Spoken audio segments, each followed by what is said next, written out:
I'll be blunt. I can go to Los Angeles, San Francisco, and Seattle and go and talk to people there that, from an unsolicited standpoint, say, we want you to come up here and talk to us. And I get there, and before I can really give that much of a pitch, Daryl's negatives have already arrived a long time ago, and they just start saying, what can we do to help?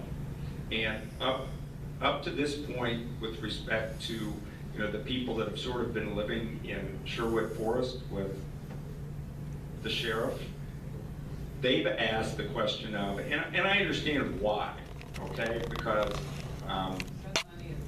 send money and vote, but talk about it, because people have said, can you really beat them? I go other places, and progressives and liberals don't ask that question. They know it's important to believe and get on board, and a lot of it is validating, saying, yes, you can win. But then you say, send money and vote, and talk to other friends. It's validation, and exactly what Lisa said. She's been in the business a lot longer than I have. The only thing that I'm confident is that it wasn't by design. I didn't know how to do it. I actually have an excellent staff.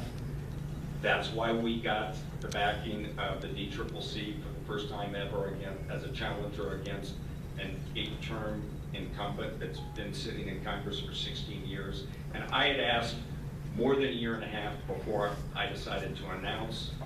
I had, through other attorneys that had friends that worked in the DCCC, and I knew that the cavalry wasn't going to come unless, the Red Sea parted and there was a miracle. Well, that's occurred, and they're here, and they're going to end up spending probably outside sources, and it's not coordinated, but at the end, they're going to spend over $2 million. We're going to end up having raised organically over $1 million. That's competitive. And with Daryl's negatives, I think it's going to be enough that people have to get out and vote. And he has a campaign office in Solana Beach, and he has a campaign office in Vista. And volunteers are always welcome to come and make calls, to walk neighborhoods, to put on stickers, to distribute yard signs. And my husband Steve over there is one of the volunteers in the office, and he can tell you all the details of it if Doug doesn't. I was looking for the office. I don't see the address of the office on the website. It's right down at the bottom. If you scroll down to the bottom. No. The main office is at 977 Alpha, Loma Santa Fe, Solana Beach.